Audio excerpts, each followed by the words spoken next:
Howdy. Okay. Dropped it.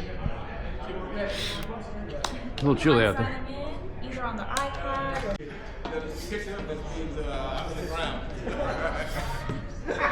No, we've been here before. Nothing really changes much.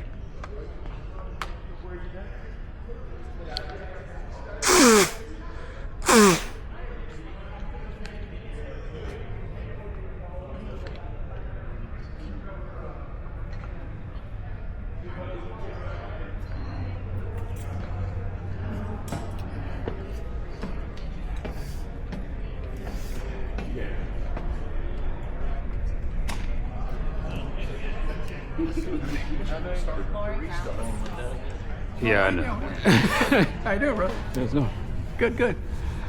Oh man, what'd I miss? Nothing. Okay. And just kind of Mulling around. schedules and the layout. Yeah, it's pretty low key, really. Okay. Anybody else from Elm Thicket here? I have not seen anybody else. Okay. You know, it's the holidays. I was surprised they had this kind of turnout. Yeah. Now, the one thing that I did learn is all of this is on the website. Yeah. On that website on the card. So you can go look at every meeting, all the shows, all the information, which is handy. Right. But not everybody goes to the websites. Some people just want to see something visual. Yeah. So. But I mean, if you want to reference back to it, Right. we need to look at something.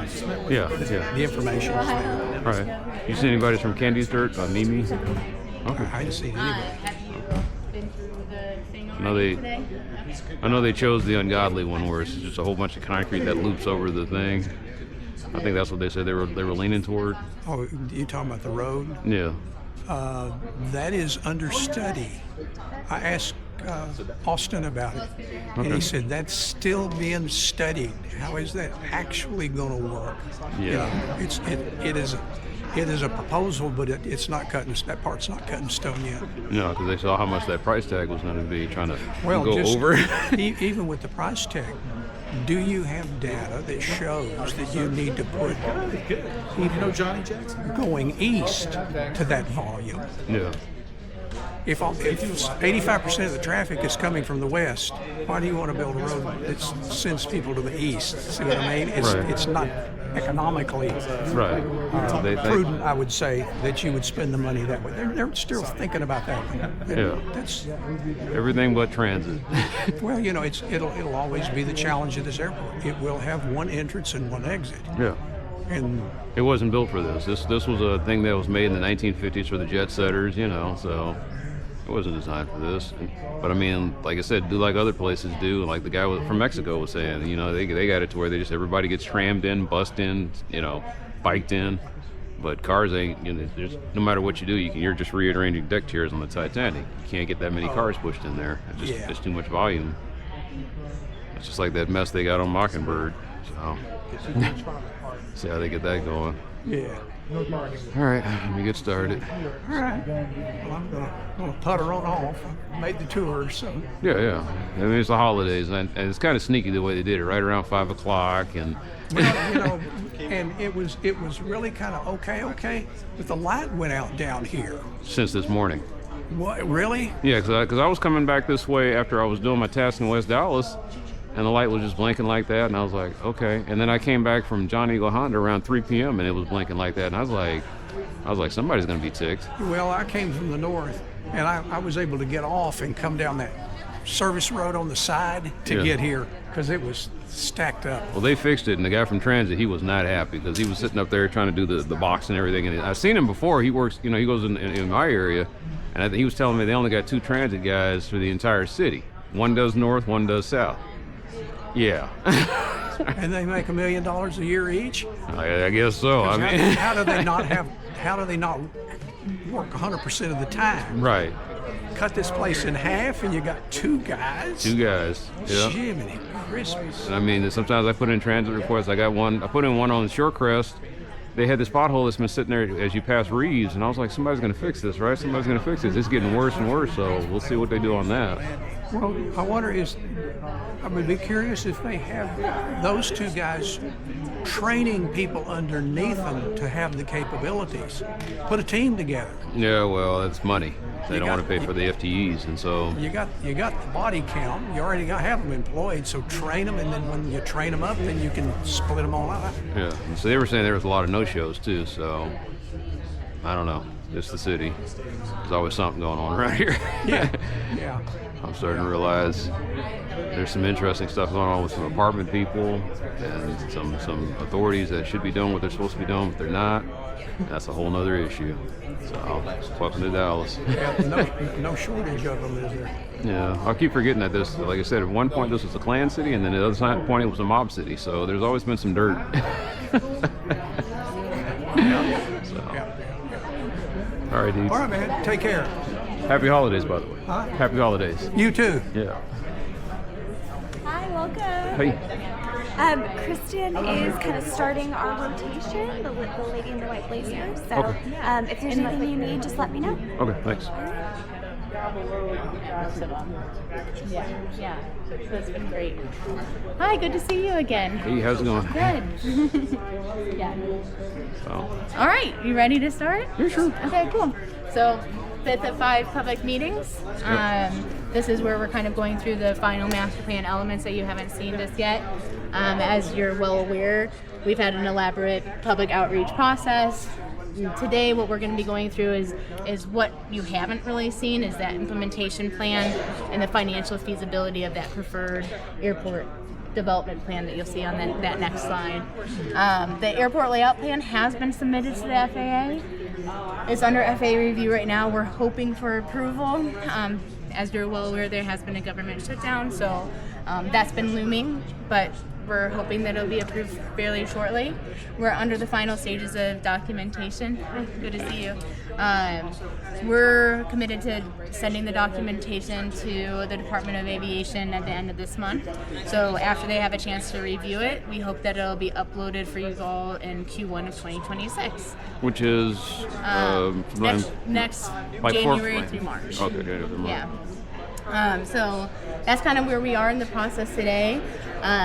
We're going to have Austin kind of walk you through the airport development plan, and then we'll go through the implementation plan, financial feasibility, and as usual, if you have other questions, let me know. Yep. We do have a board down there, which I think that you'll be interested to see, knowing your background and what you like to hear about, is the environmental overview. We have just a board that kind of shows all the historic landmarks and stuff like that. That's the whole purpose of this board, is to understand the whole environmental process. And since, as you're aware, we're well aware, most of the land has been disturbed on the airport.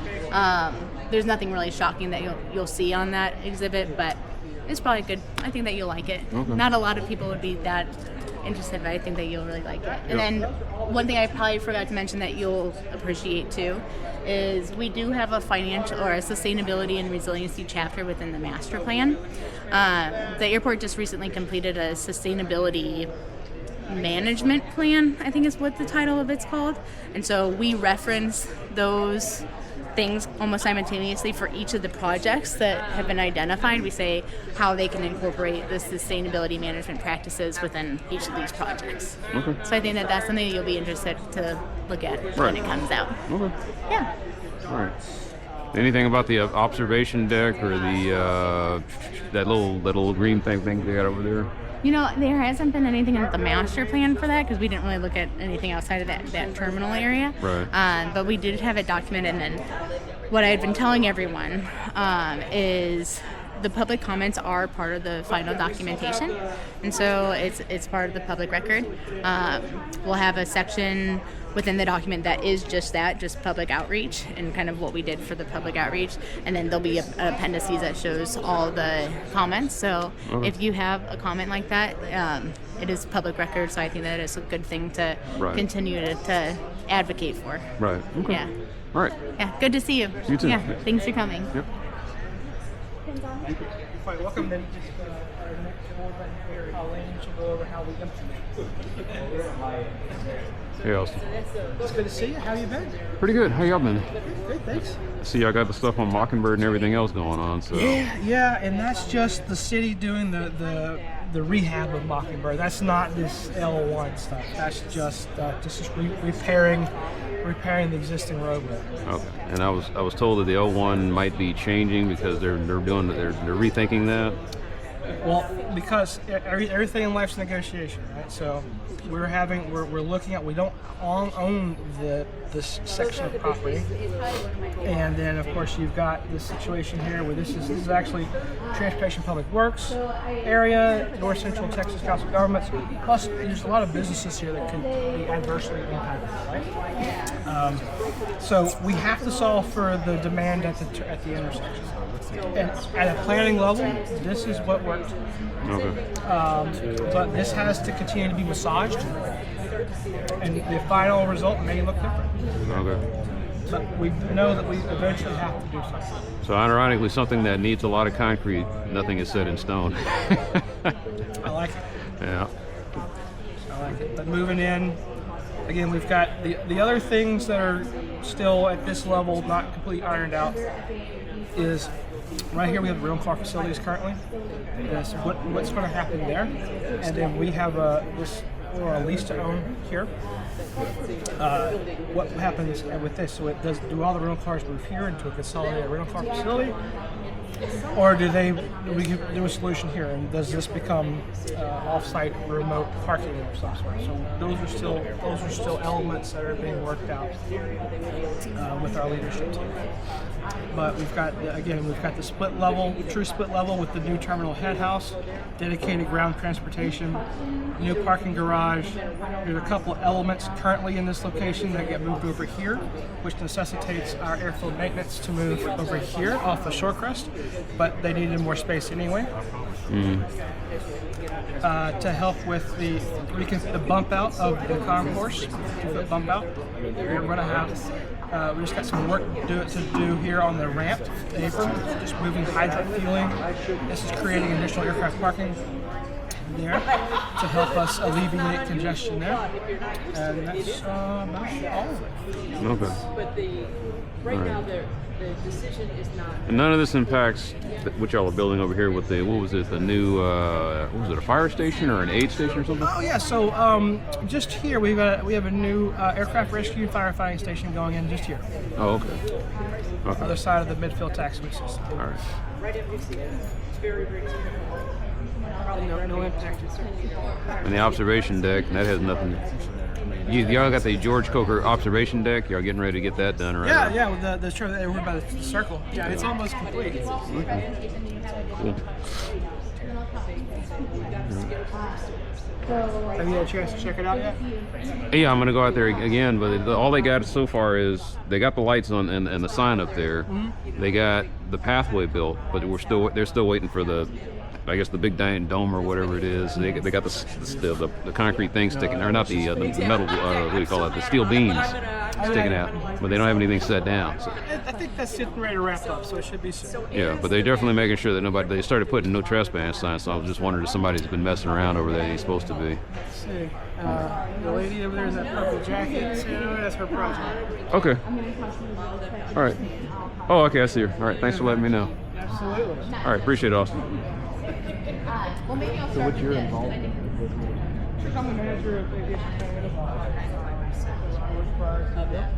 At that time, the airport will then make a decision on redevelop the existing railcar campus for surface parking or structure. And similarly, then, if we do parking in this area, rental cars would be displaced, so they would, in all likelihood, come into this parcel, which the airport leases on a rent-to-own basis today.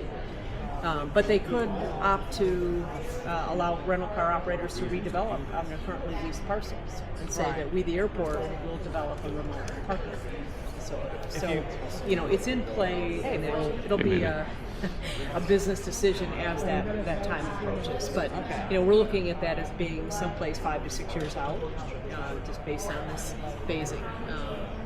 So pretty much everything really continues to be concentrated in that area because that's just the most complicated, time-consuming.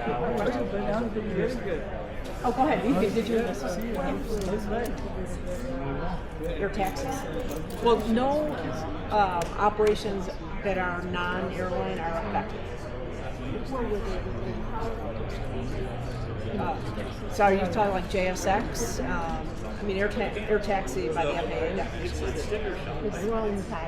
Oh, okay. That won't be coming into the core area. The FAA is currently developing their guidance on siting those facilities, and there is an airspace component to it.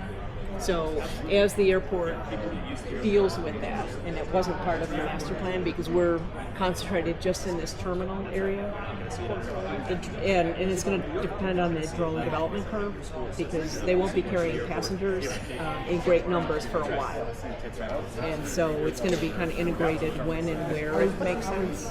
So some airports are doing it in close to their terminal. Some of them are doing that on top of parking structures. Some are doing it remotely, kind of on the edges of their facility. And it really depends on what the nature of their passenger. If their passenger is terminating at Dallas, in other words, they're not connecting to another flight, they don't need to be in the terminal core. They don't need to be in this area. But so there's a lot of unknowns yet that will kind of emerge, and as those emerge, the airport will be able to make a decision on where and what type of facility they want to develop. And it may be developed by a user. Yeah, I know. The bucket's a lot bigger. A user, not one of those, leases a parcel and then develops what they want to accommodate. So a certain number of positions. It's very interesting when you do this happen. Yeah, I know. Yeah. Yeah, and I don't have insight into what they're planning for the World Cup, but they certainly could operate here. They could operate at the vertiport by the convention center. They could operate at Dallas Executive Airport. But I mean, I got the viewings. Yeah, I mean, my anticipation would be that there would be a lot of temporary accommodation made because that's a peak event. I mean, that's not a normal traditional event. So there'll be accommodation made. I don't know how much of that would be here. Presumably some would, because there'll be some need to connect to various aircraft. But as you know, there's no international activities, not commercial. Now there is a Customs and Border Protection facility for general aviation aircraft up, I forget if it's in this one or this one, but on the kind of northeast side of the airport. And so if you've got somebody flying a charter or a personal aircraft up from Mexico or something, they would not come into the terminal area. They're going to go up here and they're going to get processed, kind of officially processed into the country at that facility. But there's no commercial international service at Dallas. So to bring kind of drone passengers, if that were certified by that point in time, it would be unlikely to have anything international. He's the one that he does sometimes. What street is that border next to? Those offices. Up here, that's Lemmon. That's Lemmon Avenue. You can't see it. It's kind of right off the map here. It's yeah. So where's that building at that they get processed? What is it next to? So I'm trying to get the bearing. Yeah, it's about midpoint in there. It's a Signature Aviation is right in there. It's kind of a complex of buildings. So is it down past Callaway's? Just before you get to Callaway's. Just before, thank you. Just before Callaway's? Yeah. Yeah, it's kind of about the midpoint, and I would expect that there's a sign there. Yeah. Someone listens to that. Great. Okay, and anything else? Okay, that's great. Come back if you think of anything. I've got one for you. Sure. If we have 20 gates, the airport has 20 gates, and at night when you put planes to bed, we have 20 planes, Yeah. right? Well, usually you have more. Okay, Right. so you're going to park some extras here, Yeah. and some extra where the extra baggage claim, Right. when used that's- where the current baggage claim is now. Yeah. How many more planes is that going to be? I believe Added. it's 2 positions here, and they do this today, by the way. They've Okay. got the capability to put 4 Okay. in there. But with this redevelopment and the need to bring efficient taxi movements in, that'll be reduced to 2. There's more in the Southwest hangars and whatnot too. It's not even in the roof fronts. Exactly. Okay. And then they've got their remote pad over there. I was gonna say, is that gonna lead to more flights, or They're what we call RON positions. So they're so not serviced by anything. They park. you're just changing where they sleep at overnight. night? Yeah. Bingo. And the ability to de-ice. So Right. there is de-icing capability over here. But airlines like the closer to the terminal you are, the better. And the real thing is, like, they're heavy, so like you need special concrete. They got to build the special concrete. Okay. Yeah, You exactly. can't you can't park it in the grass, otherwise you're gonna have it playing underground. Yeah. Exactly. Yeah. And there's got to be drainage, and if there's de-icing chemicals, you've got to capture. So there is some underground things that go on. All right. But this would be 3 positions side by side, and then this would be 2 positions. If an airline double stacked, you could probably get a 4th position here at the apex of the triangle. I'd have to see if they could double stack here, but generally because the way aircraft are going to move around the terminal area, we want to make sure that there are multiple taxi lanes that an operator can follow, so that they don't get jammed up behind somebody where they're not first in, double last parked. out. Exactly. Exactly. Got to be able to. If Laying somebody on the doesn't horn. have their numbers, you have to be able to get around them and be. But yeah, these are not at all intended to be gates or hard stand or operational. Their airplanes are quiet when they're in those positions. They're getting quieter when they get in the airplane. Yeah, exactly. So The benefit is they're very, very close to the terminal. So as you know, Southwest, they'll fire off a plane, and then 20 minutes later they'll have another plane. Right there. So these being close, they can tow them very, very quickly. And so if you put them across the airfield, it's not the end of the world. A lot of airports do it, but it just takes time to then move it, kind of back. Get it going. Yeah, and you've got traffic starting to explode out. If you have one more parking spot, you might have one more take off early in the morning and one more landing at night. But like, you're not going to have. It's not like they can run 30 more planes with only 20 gates. I mean, they're turning their gates about 10 times a day, which is very high at industry level. A lot of airlines are closer to the 6 to 7. Right. Southwest is at 10. They believe they can go 10 point something, 10.5, 10.8. So they'll squeeze them out here and there. But as you know, there's a voluntary noise program. Right. And so, they can only squeeze them into the window. It's not voluntarily. I mean, I suppose they could decide to unvolunteer, but generally they plan. They need to get ready for that headache. But Exactly. Yeah, they can do. Yeah, I mean, theoretically they can, because it's voluntary. Right. They'll make decisions, but in terms of what the airport is planning, it is to a little bit of improvement on the turns per gate, but I mean, The other thing is the planes get bigger, right? They're going from the 7 to 8 to 9 maybe. Right, they're operating the 9. They'll go to the Max 7s are out of use, Max 8s are in use. There's the but they Max have 10 on the 700s boards. today, Yeah. so they'll get another 25 seats per plane. Exactly. They'll start to just push more seats and then more passengers in each plane. Which is why getting it wider helps. Exactly. You're not Your sitting holdings have to on someone get else's bigger. lap waiting to get Yeah, because it's bad today in a peak time, right? Yeah, it is. You can't sit down. You can't plug in your computer. You can't get in and out of the restroom in time. You can't get a concession easily. So that will make a huge improvement here to have the space to do what they jammed through today. So low fuel is basically like a fat guy that's running out of belt. Kind of.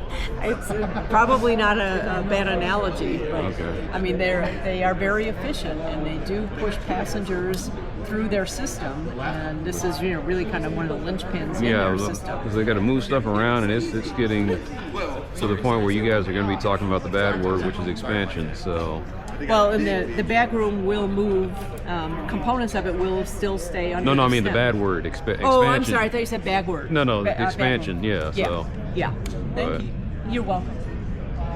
Yeah, this is essentially what a lot of mature airports reach this point where they have to decide: do we kind of cap the activity, which is naturally occurring in Dallas because it's a 20 gate?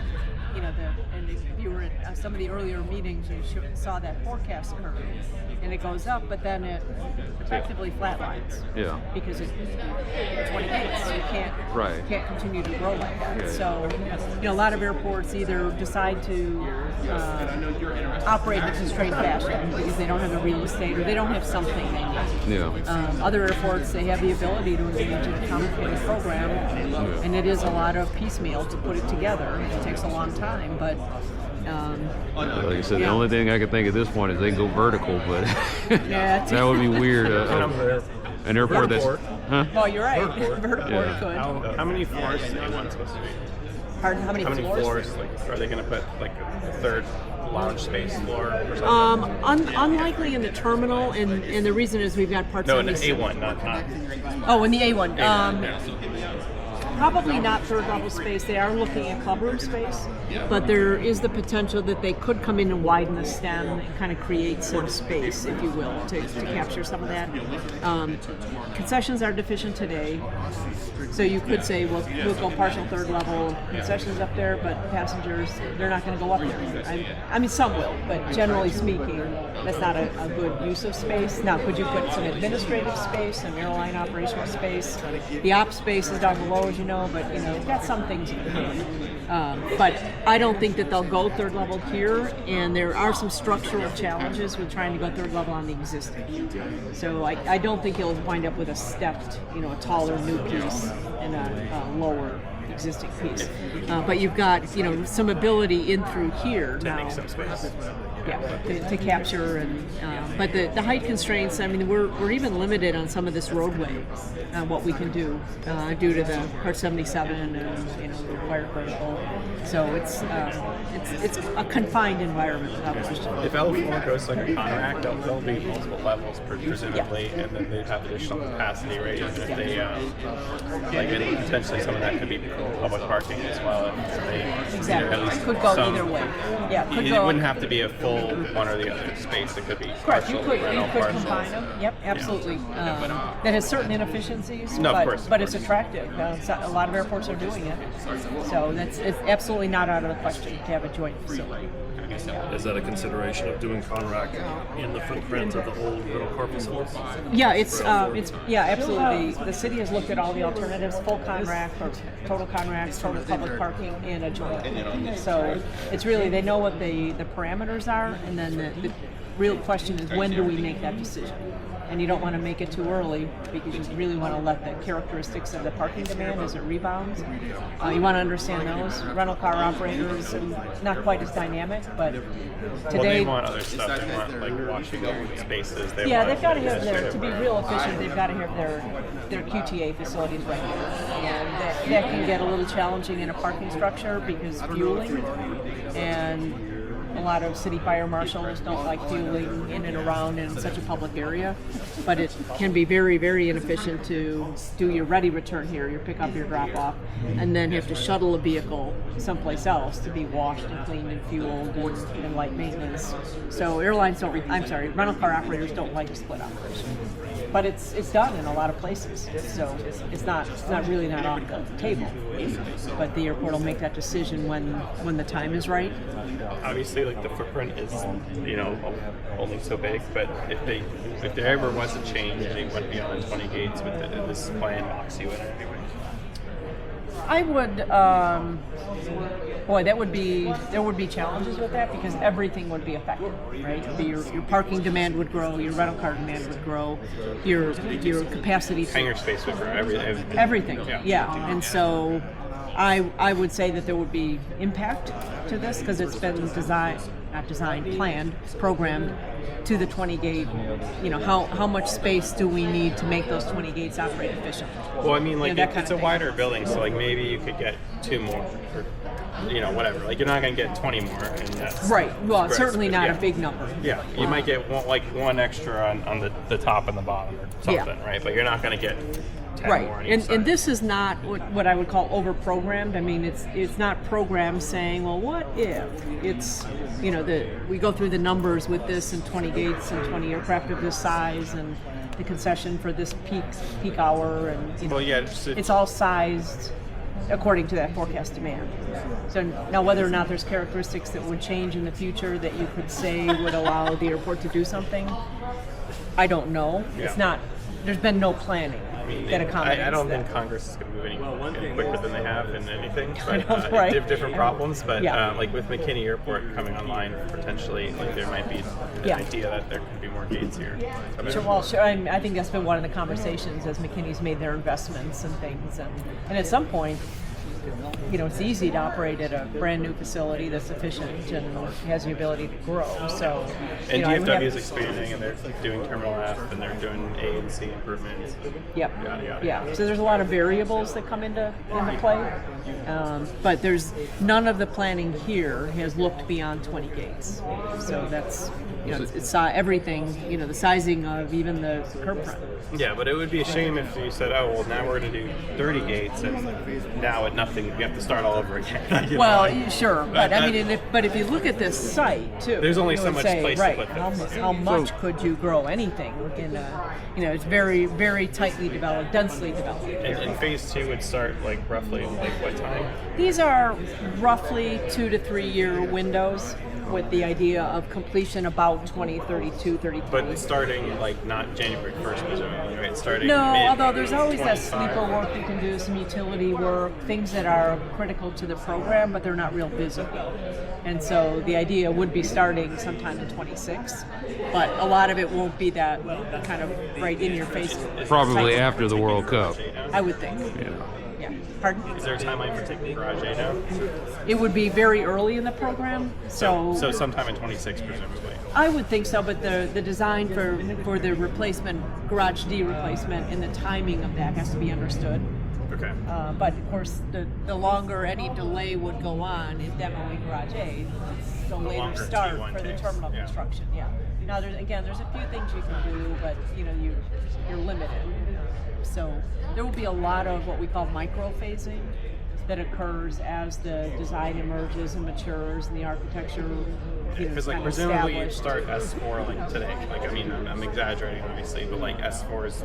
Oh yeah. No one presumably right. cares. Theoretically, It's- today that could start. Yeah. And yeah, because there's nothing on that site, and it's an airport maintenance complex. And They'll it's got to make- move. I'm on that side. Yeah. I don't know if you are. You shouldn't quite put it that way, but in general, I mean, it's not a major facility Very development there. Yeah. And it's not very customer facing. It's not Correct. And really none of these facilities with the public, I mean, driving by, public won't even see them. They're the kind of invisible facilities that keep the airport running. And so that will be some of the earliest, because this area has to get cleared out to allow Garage D. And it's got to be done. Well, and you were saying that the facilities that need to go in S4 are already undersized today. So Yeah, like, they are it sounds like undersized, they yep. kind of need to get going today so they Exactly. can at least be it. They would love to have it, you know, at the drop of a hat. Yeah. Pardon? Oh, yeah. Oh, my gosh. Say hello. Yeah. I'm Justin. Hey, Justin. Nice to meet you. Yeah. We'll talk precisely. Okay. Yeah. Excellent. Come find you. Wonderful. Thank you. One question I had about the way it's shown by phases. It's shown taking Garage A down early without necessarily ahead of that in the sequencing standpoint, supplementing that parking capacity elsewhere on the site. Yeah. So is a thought to actually reduce the number of spaces at the airport before? Ideally not. Only if there's, in reviewing the numbers, and again, there's been I don't know if you heard me say that earlier, but with the price increase earlier in the year, there's a drop off in parking. And that, you know, very typically occurs. But it also very typically rebounds. We call that propensity to park returns. So they will have to understand that as they decide whether or not to have a remote replacement parking in effect. But the idea would be not to reduce the number of spaces below the demand level. They may reduce them if there's no demand or not sufficient demand. But yeah, ideally there's going to be a balance there, and they'll keep that balance. So, And A is 4,000 spaces today? 3,000? A is about 2,500. 2,500, yeah. Yeah. I know one of the big things with the phasing is going to be expansion of the central utility plant. Yes. As this is kind of showing the new head house coming online, the concourse phase expansion, number of public spaces that are fed by that, Yep. by the cut.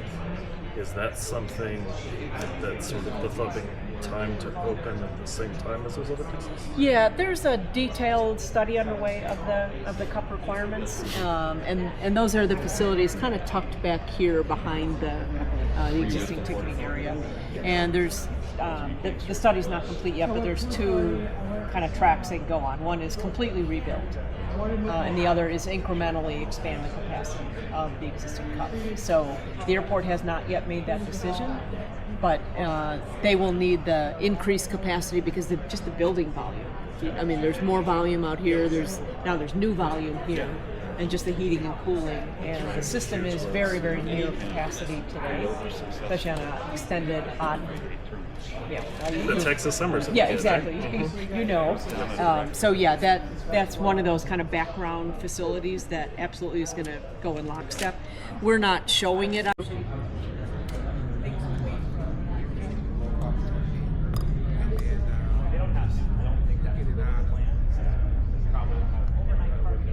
They'll probably have a couple of different bond issues, I would guess.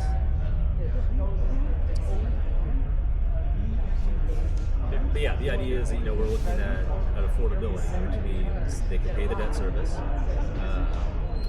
Rates and charges assessed to the airlines are reasonable. That's an FAA requirement. That's fair and reasonable charges. Now they're going to go up a lot to the airlines, but the airlines know that. They're more mistaken. This happens all around the country. Airports build things that cost money. They don't go up with inflation typically. They get a locked-in rate for 10 years. Well, it can vary year to year, but airline rates and charges are based off what's called a requirement. So, like, the airline's going to pay a space rental based on the space they use in the terminal on a square foot basis, and that rate will change each year. But it's going to be tied to things like expenses that are allocated to the terminal. Even those bonds. So 49% of the bonds, the airlines won't pay all of those. It has to be a lot of those are allocated to the terminal. Some are allocated to the parking garage as well. The airlines don't pay for parking garage. You don't mind if I turn on the light, do you? What's that? You don't mind if I turn on the light, do you? Oh no, go ahead. I know they blacked us out over here. So. There we go. And I mean, the other thing is that it's not like the demands are like it's not like a Cleveland or Memphis or Pittsburgh situation where like all of a sudden the airport's going to close tomorrow. There's plenty of demand to fly out of here. Sure. Well, I mean, in terms of payback and whatnot. Yeah, and some of those, examples that you've seen where, like a Pittsburgh, that's U.S. Air closes their hub. I don't think Southwest is going to. They're not going to move their headquarters tomorrow. Probably not. They got a big facility, and anything they want a bigger facility. Right. Smaller. Right. And that's the FAA approves two things in the master plan. They approve forecast, which is what drives all of this, right? The demand for facilities, even underlying a lot of the financial resources, is obviously the demand for passengers. And then they approve the airport layout plan, which is basically the big drawing set. Yeah, it's safety, so they make sure the airplane isn't right. space. There's design standards that they have to assess all that. So high-speed capacity, whatever. And they're only going to issue grants. If you go after grants, they're only going to issue grants for things that are on your approved ALP. So it's kind of a check and balance thing. So, do you know if there's what ILS they use? I give you what category? Yeah. I don't know. I didn't know if that was part of the funding needs to go to upgrading that sort of stuff. I think this plan is fairly minimal on airfield type improvements. Now, underlying all this, there is a broader CIP. Things like the city still has to do things like refresh pavement, pavement maintenance, drainage maintenance, firefighting vehicles every so often, operations equipment. Totally. Those aren't really master plans and projects, but they do occur. Absolutely. Schedule. Right. So there's some amount of money that's added to that. That's stuff. Yeah. This is just to improve the facilities, not necessarily. This is not a whole bunch. That's right. That's right. But a lot of those other projects, like airfield maintenance vehicles, a lot of those are supported by FAA grants. That's why you see such a small sliver for this. overall there's a bigger sliver, but a lot of that is used for other Design would begin very quickly, but in terms of construction, But the financial feasibility plan incorporates all of that. We have to call look it at maybe just low level for municipal construction, like utility type things and all happening very early, late 26. Yeah. But you wouldn't start to see the real visible kind of high And then profile presumably construction. expected to make it parking fees. I mean, even the I mean, I would expect that to probably right, happen. right. So that would probably be the first. I mean, you know, but you know, again, called the parking garage, you're going to have higher fees than if you're parking just out in the open or something. Yeah, so that's exactly. just Part of it that. too. Do they? I'm surprised they don't do a dynamic pricing. You mean by like time of day or season or something like that? Or just capacity. Like, hey, like it's gonna be $20 in the morning, and maybe $15 in the middle of the afternoon, and maybe $20 again in the middle of the night. Yeah, I mean there is that technology out there, and some airports that do things like that. You're welcome. I think it's ultimately a cost benefit thing, to operate that system. Well, just being like around Thanksgiving too, like Of course. I mean, overall, the city wants to accommodate all the parking that the city has available. But it also needs to balance the rate, right? I mean, if the rate goes too high to park on the airport, you're going to take Uber, or you're going to have someone drop you off instead of parking your car. So it has to strike that balance. There's a balance. So these bonds that they're talking about, that's not public, that's not a government bonds, that's some other kind of bond, right? So Like- the bonds will be issued by the city, but supported by airport revenues. In other words, so the airport operates through an enterprise fund of the city, which means that it collects revenues and distributes expenses within that fund. So only the airport, people that use the airports, you know, like when you buy a ticket, right, you have a $4.50 charge, Right. PFC, right, that goes into It's that. no different than when you pay the toll for jumping to the toll lane on highway. When you buy something at a concession stand at the airport, when you park your car at the airport, those are all airport revenues. Right. And those revenues only are used to pay for The bonds. airport Okay. improvements. So, Yeah, so support the bonds. but this is a city bond, so That's right. that means the taxpayer or the citizens have to vote on that, or have they already voted on this?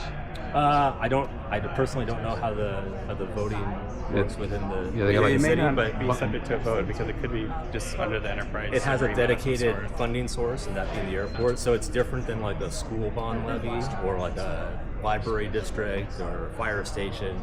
You know that you pay property taxes to support. You don't pay taxes to support this development. Right, but- Only if you use the airport. When you buy a ticket, you know you have this charge on your ticket. There's other taxes on your airline ticket that go into a big trust fund through which the FAA distributes grant revenues to airports. So all that money that's generated by the system stays in the system. Yeah. Well, And there's federal regulations against using airport money for other things. The city can't take airport generated revenue and use it to build a new library or pay an executive salary or something like that. I understand. Yeah, but so this is, but they said the city's taking on this debt, That's right. and hopefully getting it all repaid in all the fees and everything that they think are going to be generated. That's right. Supported by airport revenues. And then Yeah, there's so it's there's airport revenue. interest on that, and so what do they think the interest is going to be on those bonds? Don't know. 10% maybe, 15. I don't remember the exact numbers. I think they'll be published in the master plan what the assumptions are for the bonds. It'll be something Ultimately, it'll come down to market conditions when they actually issue the bonds. Oh, Where that's the even prevailing worse. rates. No, it's just like because the city's already heavily in debt, and so this is just Yeah, but more this of is the- yeah, this is specific revenue sources. Yeah. So the airport has existing debt, and that debt will be coming offline, in the coming years. So this is treated more like a maintenance package. It's just Kind of. tacked on more of I the. think Okay. It's like what happened when they built the current facility. They issued a bond for that. I don't know how they got approval or not approval or whatever they do, but presumably that bond is coming due, like 'cause it's been 20 years since they built that thing. So like as they pay that off, they're going to be able to issue more debt until they pay for new stuff. Yeah, they can only issue debt that they can afford, and airports are paid. levied bonds supported by airport revenues. Right. And you were mentioning earlier about McKinney was talking about they wanted an expansion. So does McKinney take on any of these bonds, or is all City of Dallas? McKinney issued something for their particular development, and I think the city rejected it, and then they got other funding sources to pay for it, if I recall correctly. I could be wrong, but they're only looking at like a 6 or 4 gate facility, a very tiny facility. Okay, well, that was at the airport, so they're not contributing to this one then? No, they don't Okay. contribute to this. Okay. And neither does Dallas contribute to the McKinney Airport stuff. Yeah, I mean, they're the, like he was saying earlier, there's an FAA pot, right? But like every airport in the whole country contributes to the FAA pot, and then they distribute it as they need to for certain projects. And if you take FAA funding, then you're a federally obligated airport, and there's grant assurances that go along with that. And one of those grant assurances is that you have to be as self-sustaining as possible. Yeah. So airports aren't in it for a profit, but they're not in it for a loss either. They have to charge rates and charges that are fair and reasonable, but at a level that can recover their costs. And on top of that, you're saying right here is only 2%. So the government's only kicking in 2%, but they're sitting there. So it's this. And I asked AIP. if they were confident that the check would clear. The city actually uses more FAA funding than that grant, but a lot of it is used on the airfield, pavement maintenance on the runways and taxiways. Yeah, they just paid for the new resurfacing of whatever. I don't know if it was left or right runway, but they kind of like an HOA. Anything on the studs or outside or common areas, they take care of that. Eligibility provisions. It depends on if it's safety related. Like there's plenty. Like they. So environmental fees, environmental grants, like you said, maintenance on the runways. Yeah, there was another good one that came up. Like just Dallas, like Love Field was one of the first airports to get it, but they had some like anti-collision issue for like technology they implemented, like the FAA paid for different aircraft on the. Which is a good thing because you see in the news every so often the airplanes like touch wings or whatever. Right. Yeah, the FAA is hopefully that's safety and so tower improvements. Yeah, it's total improvements that like in reality it disproportionately goes to larger airports, like because they have more traffic and they provide more capacity to the general system. Like so when you look at FAA grants, there's 2 types of FAA grants. There's entitlement grants. And the entitlement grants are grants that an airport can get every year, and it's based on the number of passengers they have. So there's a formula. And so that's not the FAA deciding how much you get. That's you have this many passengers, so you get this amount of money that you can spend in grants every year from the FAA. Okay. There's also discretionary grants. Discretionary grants is where the FAA can decide. Now, they don't decide willy-nilly. Airports throw in their applications, and the FAA looks at all the applications, and they have a scoring system. Is it safety, capacity, standards, or is it like wish list stuff? Wish list stuff goes at the bottom. Safety standards, that kind of stuff rises to the top. So that's Austin Airport had a similar thing for the surface collision warning system because they've been having a lot of issues with that lately in that airport in particular. That's why you see FAA grants used a lot more in the airfield because that's where your safety and standards come into play. Things like terminals are important. But they don't care where you have no space to go to. Usually when you're expanding a terminal, it's because of level of service and providing facilities to serve the passengers that you're going to have. Okay. Yeah, so they care, but they don't. They're not in charge of making sure there's enough bathroom stalls at the facility. So all of these airports are maxed out to the brim, to the brink, and so they're sitting there trying to do whatever they can to get the most stuff in there so they can get the government dollars. Well, you always want to maximize the free money. Use the free money first. So certainly, whatever the FAA is going to give them, they want to be able to use that. And then, they're for a big terminal program like this, they're going to be on the hook for a lot of it. And these are very traditional funding sources for this type of development for this type of airport. You could look at DFW, and I bet if you looked at a snapshot of their capital improvement plan, that pie chart will look very similar. DFW the numbers would would be same different. thing for Terminal F. Like their Terminal F is going to be twice the size of the facility here. Like they're going to be 35 gates, and this is a 20 gate facility, right? So we're second. Okay. Well, they have 6 terminals, so second out of 1 of 6. But in the DFW area, they get the top, and then we get the DFW. I wouldn't say the top, right? Because there's also there's money that goes to the general system, right? There's an air traffic control space, there's a Dallas Fort Worth space that encompasses all of North Texas, right? So someone has to pay to manage that those air highways don't have collisions either, right? And That's So- covered by the FAA as well. Okay. That's our air Yeah, traffic controller the FAA, issue. as an agency of the federal government, has their own budget for things like you For mentioned. now, They yeah. have staff, right? They have regional offices and people that work there. And, For now, yes. when they're operating, right? Yeah. When the government's not closed. Well, I mean, they were cutting them though, right? With FAA, well, they were kind of cutting them lean to the bone after the whole Doge thing as well. They didn't cut as much as they said they cut, but it's a different problem. And they're also looking, like the big thing is that the biggest issue is that that system is running on technology from the 70s. Like right? your Floppy disks and your yeah. laptop is light years ahead of what Yeah, they're I heard that they're still running on Windows 95. They still have to have floppies available. They're buying parts on eBay because they're just not available. If you hear the term air traffic modernization, that's been a term for the last 20 years. Yeah, it's not a new problem, but it is 40 years since Reagan and the air traffic controllers. Yeah. That's right. So. I mean, the system's getting better as a whole, but at what pace is the question? And I think, unfortunately, this pie chart doesn't capture that. And that's us returning the 1% doesn't change their budget for that either. So that's the theme I've been hearing tonight. Is it's just expand, expand, expand, but we're constrained by what was like this airport was built for a 50s mentality, and here we are 70 years later, and it's just not keeping up with you know what it was originally designed for. It was fine in the 1950s when it's jet setters and a few people coming in and out. You are talking about 20 gates. It might expand to 30. It sounds like expansion is going to happen. It's not going to happen tonight, or it's not going to happen in a year or two now. But it sounds like we'll be coming back here 5 years from now, and then talking about, hey, we're going to do something different because we're just not meeting capacity. So. Software. But I was looking at that pie chart and I was like, 49% bonds. I was like, wait, what kind of bonds? Are we talking corporate bonds, or are we talking? You're saying that's government bonds? They're technically they'd be classified as like municipal bonds. Yeah. So it's issued by a municipality, in this case the city of Dallas, but supported by airport revenues. That's exclusively by airport revenues. So revenues from parking your car, from buying something, I get that. concessions at the airport. But I'm just wondering, are they just paying down the interest and staying ahead of the debt, or are they actually trying to knock it out? Oh no, they'd be paying what's required to pay. Yeah. It's like a mortgage. You can't. I mean, they So it can matures just take that- out on their mortgage, but there's no point. And airports do refinance debt all the time. Yeah. That's definitely a thing. I mean, take advantage of lower interest rates, just like you and me would. They can't get any. Well, I mean, the Fed even did that during COVID. They issued a lot of debt and got effectively refinanced a lot of the debt when the interest rates were really low. I mean, of course, I don't really see any in my tax savings. That's the problem. Yeah, right. Someone's saving money. But Someone's saving money. I don't know who. yeah. That's right. Send me $1 or $2. I'll just appreciate it. You know, whoever's out there.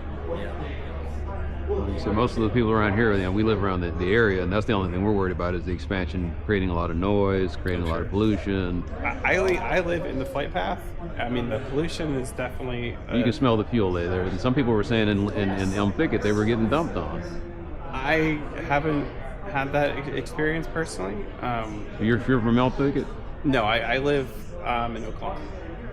Oh, okay, yeah. Yeah, like the tip of Oakland that's closest to here, basically. Yeah. But like, I mean, I can tell when Southwest is landing a new plane versus an old plane.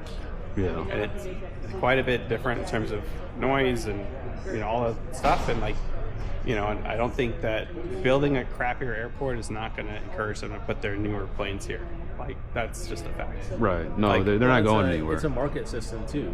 There's lots of aircraft have become a lot cleaner and quieter over time. Yeah. And that technology costs a lot, in aircraft. But from an airline perspective, it's their number one cost. It's fuel, right? So fuel if and airplanes.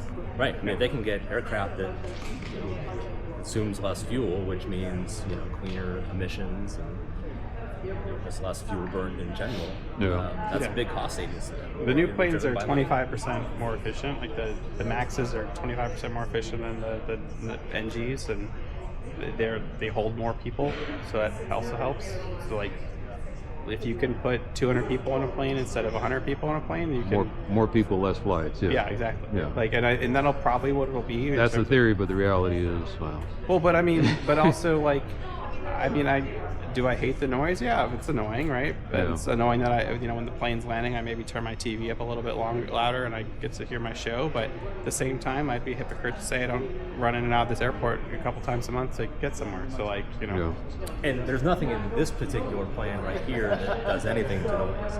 I mean, this is No, we were talking about the voluntary abatement system. Yeah, and that's a whole other issue. But that's not going to necessarily change. That has nothing to do. Them having a nice new facility just means that they hopefully have the ability to turn the planes around more efficiently. And like you see when when it rains and they land at midnight instead of at 10 p.m. or whatever it might be. Or like that last time that we had there was a weird the software glitch, and all of a sudden they were out there at midnight, 2 o'clock in the morning, still running flights because they were they were a day behind. That has nothing to do with the building being nice and pretty. Like that, the building being bigger just means that I won't be bumping into this gentleman over here when I'm trying to grab my coffee to get on the plane.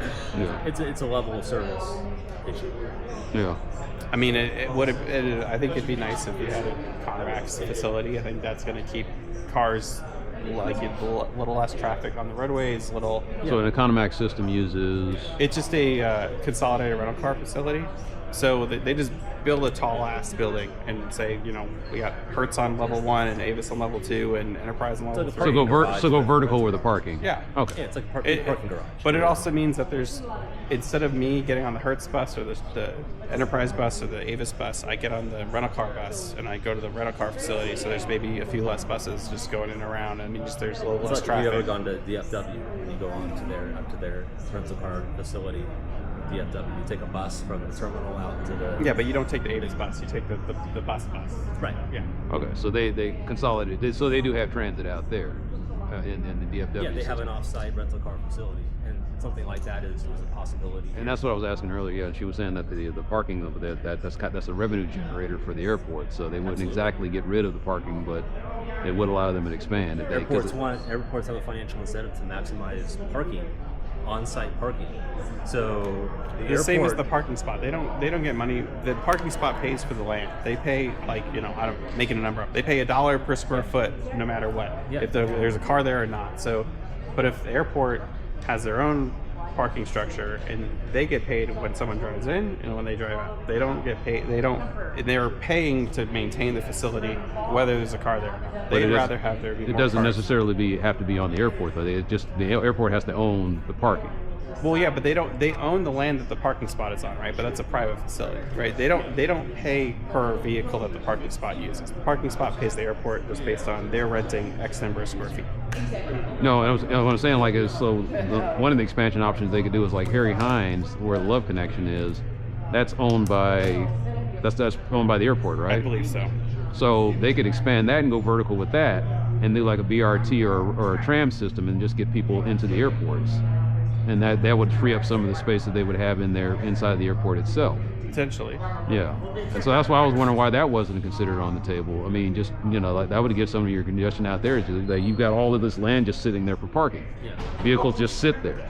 I think there's a few. And I know it generates revenue, but not as much I as. think Love Connection's more of a. Last I knew was more for flight attendants and pilots to leave their cars for a few days, versus more for like you and me. So employee parking. So they would move that. They can move that somewhere else. Yeah, but I mean, at some point, the employees got to get to their place of business, right? They're not trying to park at DFW to fly out of the field. But like the service guys, they got the service guys out of the airport. They got them over there off of S1, which is off of Shorecrest.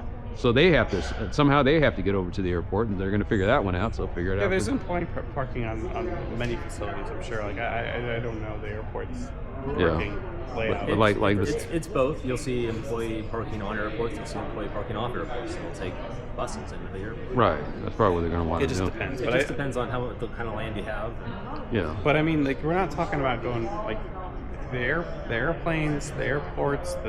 Everyone has an incentive to make the airport as painless as possible for everyone. That means for you, there's no noise. It means for people that fly a lot, that the planes are efficient, on time, clean, all the things. Like, no one on the plane even likes a loud airplane, right? They're trying to make obviously, yeah, would it be great if there was more gates? I personally think it'd be great if there was more gates and more destinations, but like I just think that like if you're trying to go somewhere in Europe, like it's a pain to drive to DFW sometimes. Like I don't think we're gonna get Europe service here anytime soon, right? And that's the way it is, and that's fine, and that's okay. But I think that like people are going to travel regardless. If you don't let them fly, there's going to be more cars on the road over Thanksgiving. It just changes the problem. Well, I mean, from a regional perspective, there's a big check and balance on the whole system. Right? I mean, you have different airports and they can have different levels of service, and you say, okay, well, let's build more gates here so we can get flights to Europe or wherever. But the airlines look at it and they're saying, well, hey, look, we need to have a certain amount of demand here to support that kind of service. We fly at DFW, we can be launching flights to Europe all day long. They're all full. Yeah. Or through other hubs, and so the airlines look at it kind of differently than just. I mean, there's give us gates and we'll be here. It was also just a couple weeks ago that there was a few fighter jets that landed at left field. Those suckers are really loud. Those things Yeah, we have cargo planes too. They come in 2 o'clock in the morning. You hear them. Yeah, I mean, part of being a federally obligated airport is that you have to be open for that. You have to be open to military operations. Yeah. You can hear them rattling your windows and everything. They're not going to tell you when they're coming. They're not going to tell you what they're flying when they come. And they're not even going to be on flight radar. I was checking for that. I couldn't even. I was like, "What the heck's going on?" And I had to look out the window and I say, "Oh, that's an F-18. Yep. Oh, that's pretty loud." Yep. But those things, to me, that's the noise problem. The nice new planes that Southwest is using are, it's an airport. It's going to be a little loud. It's not going to be a mouse cawing in your attic. It's going to be a little elephant walking down the street, unfortunately. But hopefully that it's a little less heavy elephant. That's all you can really hope. And historically speaking, of the development of airports throughout history has been there's an airport and then development comes in around it. And so at some point you have to realize you live by the airport. I'm near an airport. It was kind of the opposite for where. Not exclusively. There are times Love Field was built in the 50s. Yeah, but where I live at was built in the 40s. It was part of the Murchison family. They built it in 47. And that's kind of and then this was the suburbs of Dallas, and then they put Love Field in because the jet age had come in. Yeah. So. And it was okay when it was a little thing, and they had the right amendment keeping a cap on it, and then ever since it's gotten out of there. So. But that jump from pre-jet age to jet age was a much huger. That jump. Yeah, there was. You're going from prop planes to the noisiest jets you can think of. Yeah. Now you're going from noisy jets to a lot less noisy jets. Right. Yeah, if you ever last time, I don't remember which president came through. I think it was Biden. He landed at Love Field, right? He's got a giant 747. Yeah. That thing's got 4 engines. It's loud. It's old. It's old. It's big. It's but as soon as they ungrounded the MAX, then the airport got a lot quieter. And as Southwest continues to turn over their fleet, it'll get quieter. When Delta's got older planes that come here, when those get upgraded to the 220s, that'll be quieter. So what's JSX? Is that a private? They're they're technically private, but they have older planes right now. And that's part of the problem. And they're one of the ones that are taking off late too. You can hear them at I don't think midnight. Last I checked, you can't book a JSX flight super late. What I mean, coming in, you can't even get them to come in. They don't. Those are more the private, not JSX. JSX, I think, typically operates, between 8 and 10 a.m. or 8 to 10 p.m. They're not typically operating a 1 a.m. flight or a 1 a.m. landing arrival time. People that are flying that way are trying to get here for business reasons or whatever it might be. Okay. They're not. So no party guys at late at night. Hey, we're gonna go out here. They also operate at a certain schedule, right? So you could, if you were. The only thing that I could think of that would be coming in at a weird hour would be the Mavericks win their, Well, they do have some sports teams that do come in here. But they win. So they play some game late at night and they come here. And same with the folks that play. We had the Phoenix Coyotes at one point. Yeah, the teams that play the Stars will fly into Love typically. Yeah, they had a plan that was constantly here. I was like, what's going on there? So that was something. That was part of the that Atlantic. I think they changed over to that now. So I'm not aware of that in particular, but I mean, there's plenty of sports teams that come in and out, but those are not subject to this terminal space. Yeah. And obviously, as the technology improves, they typically buy older planes, and so as the newer planes come in for Southwest or whatnot, their older planes have become newer planes for those operators, and it's a trickle down effect.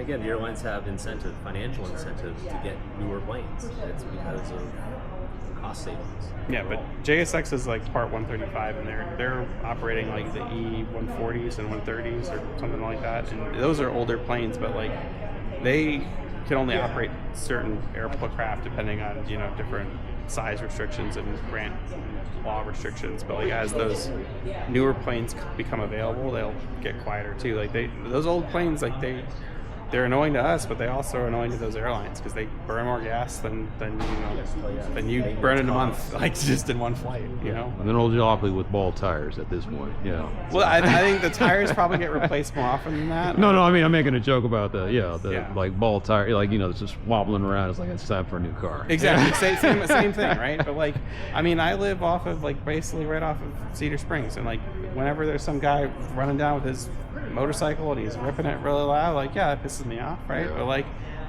what am I gonna do about it? Like, put a spike strip out on the road? Like, no, I can only do so much. Like, well, I mean, I could, but no. I mean, but so you can divide the road to where he's discouraged from coming down there like that. But that's a whole nother. Yeah. That's a whole nother discussion for a whole nother time. So. I mean, I live right by the tollway in Cedar Springs. Like the tollway, unfortunately, is where it is, okay. and like people are. You got it bad both ways. So you got the airport and the giant arterial traffic.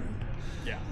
Must have got it for. I hope you got it for wasn't cheap. as cheap as you would think. But I live there because my wife works at Parkland, so like a lot of her patients come around our area too, which can be unfortunate sometimes. It's okay. Like humans operate by cost benefit, right? Yeah. It's trade-offs.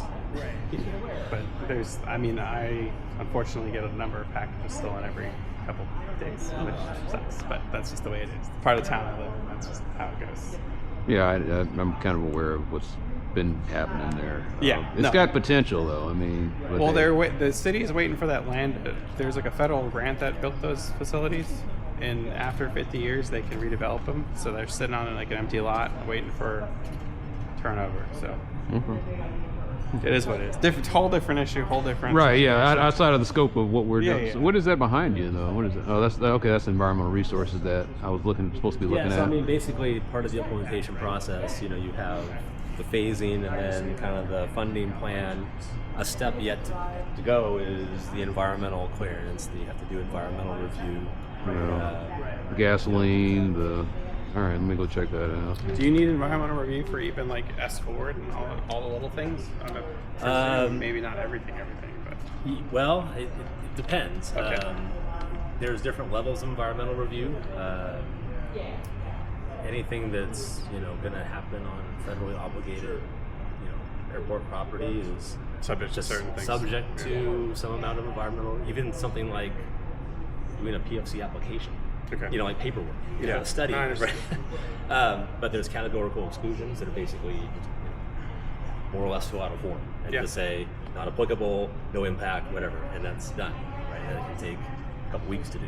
Is that now here, or is that going to be there? These should be all existing resources. So that's so they have a hazard materials site there. So part of what you look at with environmental review is obviously you're looking at anything that can be impacted by the proposed development. So that's existing hazardous sources or water sources or noise sensitive areas that are going to be impacted. That's all what you have to look at as part of the environmental review. And there's a whole other stakeholder public process involved in the environmental review. So this isn't over yet, right? Yeah, because, so all this whole year coming here and looking at all this stuff, the only thing that seems like it, pardon the pun, set in stone is they are going to do something with their facilities as far as expansion, what they have control over. This got tossed out because they were saying that, I guess, they said no, they didn't like the way something was looking, like the way it was, from the direction it was coming. I think this is still kind of being hashed out, what they're going to do, and the CONRAC, I think, to some extent. This is the CONRAC? That's the CONRAC, yeah. Or L4. L4, L5. Okay, so wait, I thought this was set. They're going to do this. That's the parking, right? They're saying like L4 and L5 are both either parking and rental car or rental car and parking. But they haven't decided which one, and it's going to depend on timing. One talk. But like that's like 6 years away, based on the plans. I'm just laughing because they call this the final plan, and then they're saying, "Yeah, Well, but we're it's still the- working." but the master plan is not designed to be like it's like your constitution. Like you don't design it to be set in stone. Like if all of a sudden, like, you know, all of a sudden they can do 100 gates here, like, which is not going to happen, like they would change it, right? But like every airport facility has a master plan, and this is like the one I just reviewed the one for Washington Dulles, right? And that's a much bigger facility, whole different ball game, right? But they have a plan that goes out to 2050, and like it's different phases, and it's like, hey, if we hit this check mark with passengers, we're gonna accelerate this phase or decelerate this phase. It's all subject to. There's the plan, and then there's the reality. Well, Exactly. it's a 20-year plan, and it's going to be updated every 5 to 10 years. Okay, this is 20.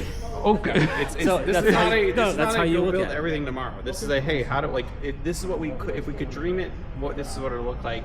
And obviously some of these things are more likely to happen than others. Like presumably S4 like is needed, and they'll probably do that. The planning process is, what do we have? What do we need? What do we need is driven by the activity forecast. How many people do we have going through the facility? So we're how does gonna that equate to certain facilities that we need? What sizes and all that? Yeah. Then it's okay. We know what we have and what we need. Now, where do we put it? Do we expand this? Do we build here? Do we build there? The master plan, at the end of the day, is really a kind of a land use plan, almost, right? It's where do we put things, and how big do they need to be, and where should they be? Yeah. So that's the plan. And then talking about this, how do we build it? How do we pay for it? So at the end of the day, what you have is a 20-year plan that helps guide the decisions that the city is making for development of the airport. And it's financially feasible, given a certain set of assumptions. Is my light help working? No, it helped. Okay, yeah. I can turn on another one if you like. Maybe I need Thank to. you, sir. Yeah. No, I walk, so I have to carry. I have to have every. Here if you had any questions on the. Thank you. Yeah. So it sounds like the funding is in its final stage for approval. Then and you're hopeful that you'll reach a decision soon. Yeah, most of the way.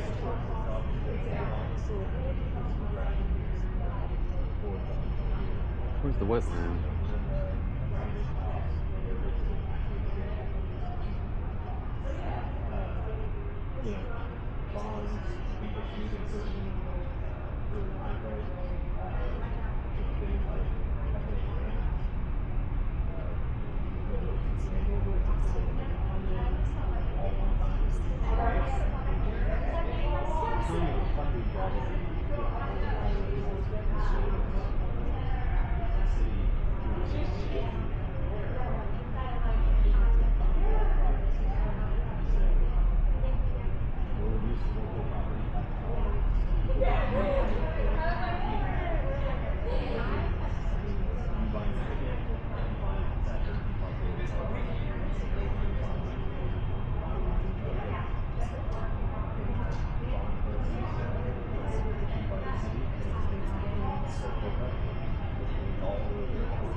Because that's where the target is. They're saying there's a hazardous material site.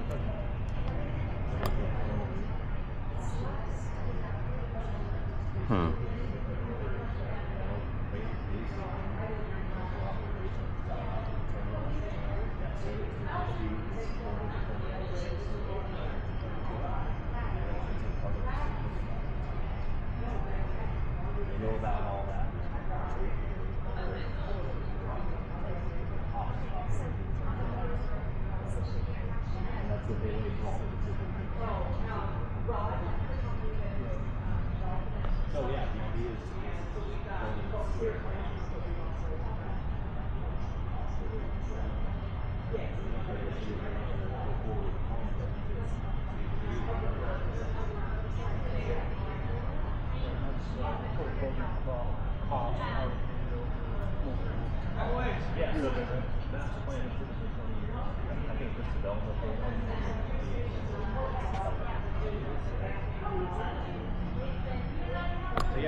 you know, there's cost assumptions, there's escalation.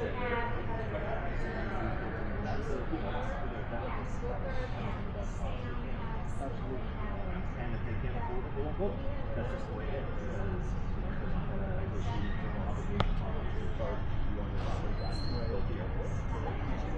If they can't afford it, they won't build it. The site and putting down the system. Yeah, it's a circular thing. More passengers Right. I just think it's kind of exhausting. Yeah, sure. Adjusting the game to some cases. Okay.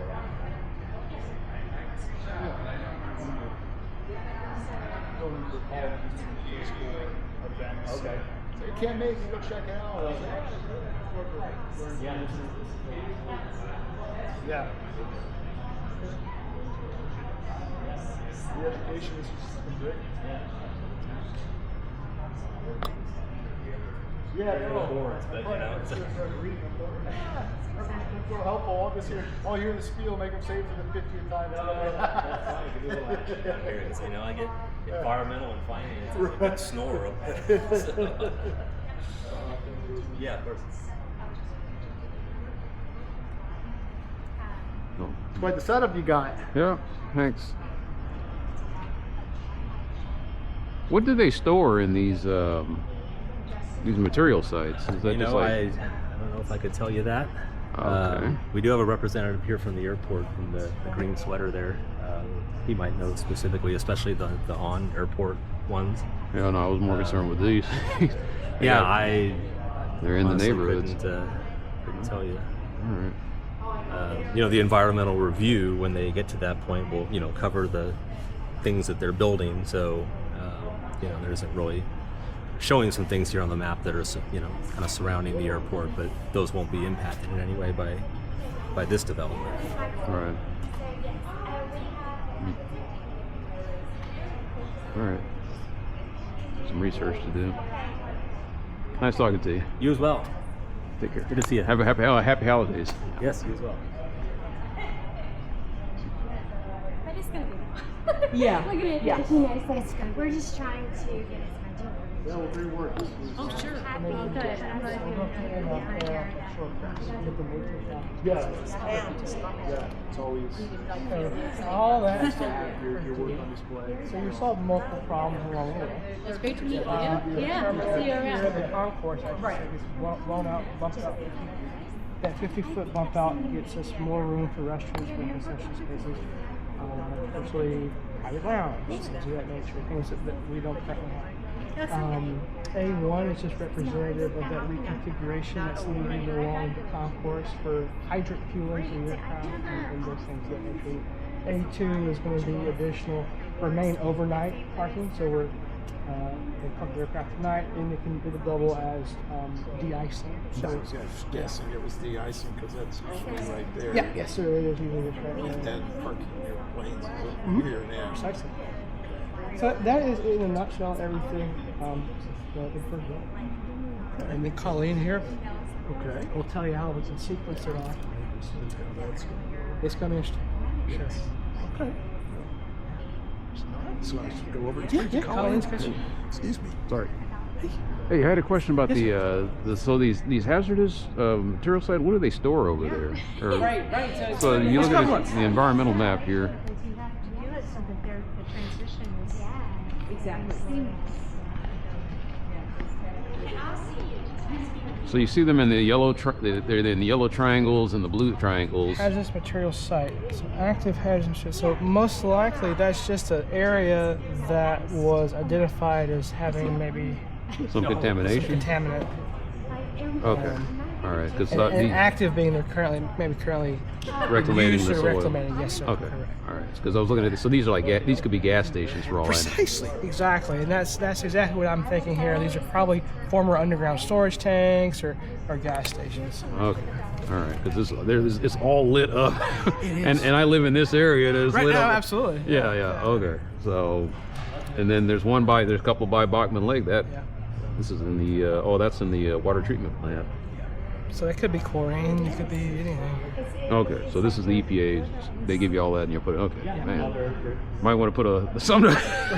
Let people know. Hey, no, we're not storing sheds over there. You know, nothing's gonna come busting out of a container and start eating people. But okay, yeah. All right. Thanks, Austin. Yeah, you're welcome. Yeah. You guys are out. It's 7, so have a happy. It's 7 o'clock. So yeah. Oh, is it? Yeah. Oh, man, yeah, it's about time. Yeah. All right. Take care. Hey, Happy you holidays. be safe. Okay, happy holidays to you too. You lying? No. Yeah, I was gonna say this outside of a grand. Hopefully you weren't affected. But the photos are fairly dramatic.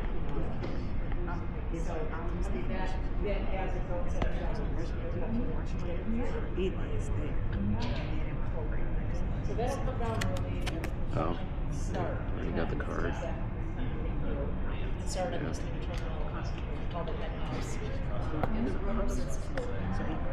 You have a good one. Take care. All right.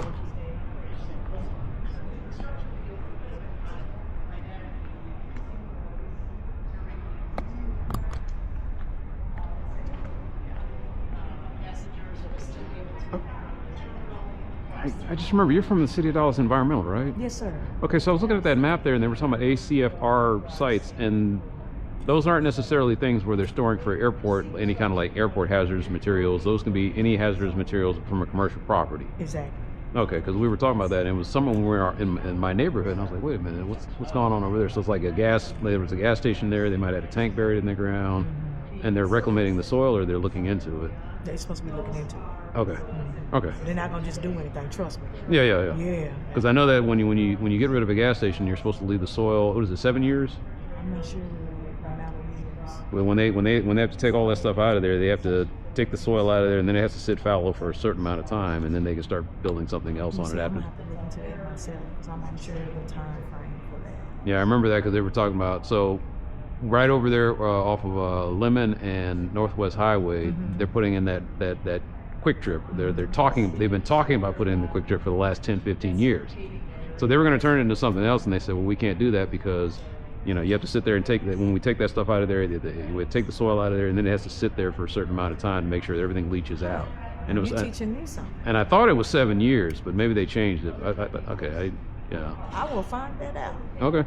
I have never heard of that. Yeah. It has to sit. Yeah, you can't just build on a property like that. How long it has to sit. Yeah, it has to sit there because there's HCFs and stuff like that, and whoever knows whatever kind of contaminants. And so what happens is when the sun hits it, it's all supposed to be able to leach out after a certain period of time.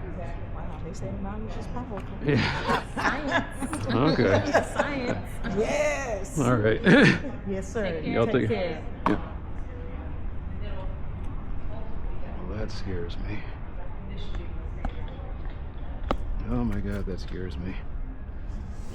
Like a smart man once told me, it's your job to know. You're supposed to know that.